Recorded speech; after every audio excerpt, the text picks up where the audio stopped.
সকালবেলা উঠেই নাস্তা খেয়ে ভাবছিলাম যে পুরো বাসাটাকে একটু ঝাড়াঝাড়ি করব। তো যাই হোক, সকালবেলা প্রথম যেটা করলাম, আমি সকালে উঠেই একটু নাস্তা খেলাম বাচ্চাদের নিয়ে। তারপর আমার বড় ছেলে কোচিং এ চলে গেছে। তারপর তো ড্রয়িং রুম পুরো ফাঁকা, কারণ ও সারাক্ষণই ড্রয়িং রুমেই মানে কম্পিউটার দেখে।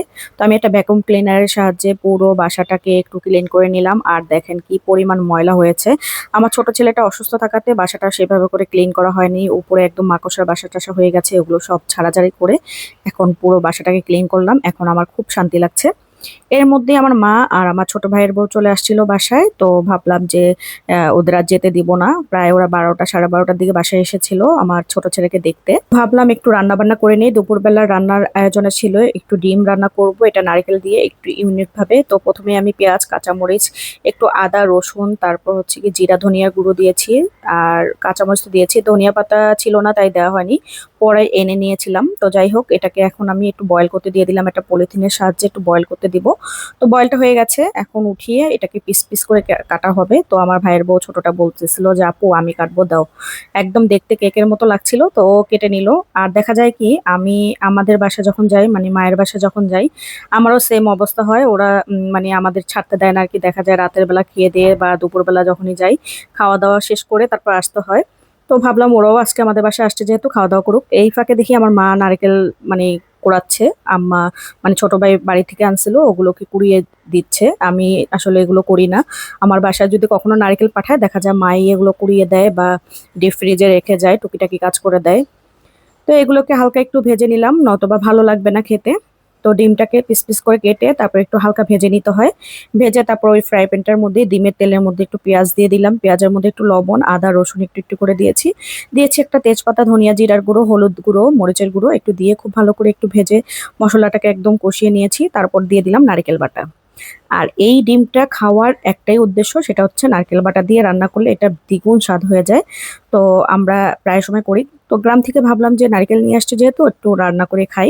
আর ওদের যেতে দেয়নি, ওদের নিয়ে আলহামদুলিল্লাহ সবাই মিলে খেয়েছি। আর বাসায় আমার হাজবেন্ড ছিল না, আমরা দুপুরবেলা এটাই খেয়েছিলাম। সাথে মাছও ভুনা করে নিয়েছিলাম। ভুনা না, সরি, এটা আমি সবজি দিয়ে রান্না করেছিলাম। এটা রুই মাছ ছিল, রুই মাছটাকে একটু হালকা ভেজে হলুদ লবণ দিয়ে, ও শসা কেটে নিয়েছিলাম, বড় শসা দিয়ে, আলু দিয়ে। আমি এটাও নারকেল দিয়ে রান্না করেছিলাম। আমার মা আবার নারকেলের তরকারিটা খুব বেশি পছন্দ করে। তো ভাবলাম দুইটা তরকারি নারকেল দিয়ে করি। আর নারকেলটা যেহেতু বাসায় ছিল, এর জন্য একটু ব্লেন্ডার করে নিয়েছিলাম। তো যাই হোক, এটাও আমি নারকেল দিয়ে রান্না করে নিয়েছিলাম। এটাও কিন্তু খেতে দ্বিগুণ মজা হয়েছিল। নর্মালি কিন্তু এটা মানে হলুদ মরিচ দিয়ে রান্না করলে তেমন একটা মজা হয় না। তো আজকে রান্নাটা করেছি, সবাই বলেছে খুব মজা হয়েছিল। পেঁয়াজ কাঁচা মরিচটাকে তেলের মধ্যে ভেজে আমি এখন দিয়ে দিব একটু আদা রসুন বাটা। তারপর দিয়ে দিব হলুদ, মরিচ, ধনিয়া, জিরা গুঁড়ো, আর দিয়ে দিব নারিকেল। এই যে দেখেন, নারিকেল কিন্তু এটা আমার ডিপে একটু বাটা ছিল, ভাবলাম এটাই দিয়ে দিয়ে আগে। আর যেটা পরে বেটে রেখেছিলাম ব্লেন্ডারে, সেটা আবার উঠিয়ে রেখেছি, আগেরটা শেষ করলাম। তো অল্প একটু নারকেল বাটা দিয়েছি, দিয়ে এটাকে খুব ভালো করে একটু ভাজা ভাজা করে নিতে হবে একটু পানি দিয়ে। তারপর আমি সব সবজিগুলো দিয়ে এটাকে আবার একটু কষিয়ে নিচ্ছি। তো যাই হোক, এটাকেও খুব ভালো করে কষিয়ে টষিয়ে পানি দিয়ে এটাকেও রান্না শেষ করব। তো আলহামদুলিল্লাহ সবাই মিলে আমরা খেয়েছিলাম। আর দেখা যায় কি, আমি আমার মায়ের বাসায় গেলে কখনো না খেয়ে আসি না। আর আমিও চেষ্টা করি আমার ফ্যামিলি যদি কেউ আসে আমার বাসায়, অন্তত পক্ষে একবেলা হলেও আমি খাওয়ানোর চেষ্টা করি। কারণ এটা আমাদের ছোটবেলা থেকেই অভ্যাস, আমার বাবা এরকম ছিল। যদি আমার বাবা এই পৃথিবীতে নেই, সবাই আমার বাবার জন্য দোয়া করবেন। তো বাবা মা থাকতে আসলে বাবা মার মর্মটা বুঝতে হয়। বাবা মা চলে গেলে কখনোই বাবা মার সেই জিনিসটা আর কি থাকে না, যেটা ফিল করার মতো ক্ষমতা আল্লাহ সবাইকে দেয় না আর কি। আমি অনেক মানুষকে দেখেছি বাবা মার প্রতি অতটা ফিলিংস মানুষের নেই, জানি না কেন নেই। আমার আসলে এই জায়গাটা আমার খুবই সফটনেস কাজ করে, কারণ আমি বাবা মা বলতে একটু পাগল।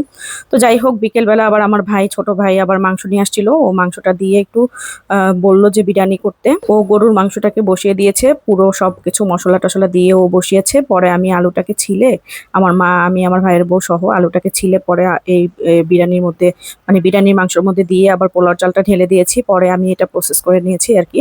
তো বিরিয়ানির শেষ মুহূর্তে আর কি মা এসে আবার বললো যে দে, আমি নেড়ে ছেড়ে দিই। পরে আমি একটু বেরেস্তা দিলাম, একটু ঘি দিলাম, গুঁড়ো দুধ দিলাম, তারপর হচ্ছে গিয়ে কাঁচামরিচ দিলাম। সবকিছু দিয়ে এটাকে খুব সুন্দর করে একটু দমে রেখে দিয়েছি, ব্যাস বিরিয়ানিটা হয়ে গেছে।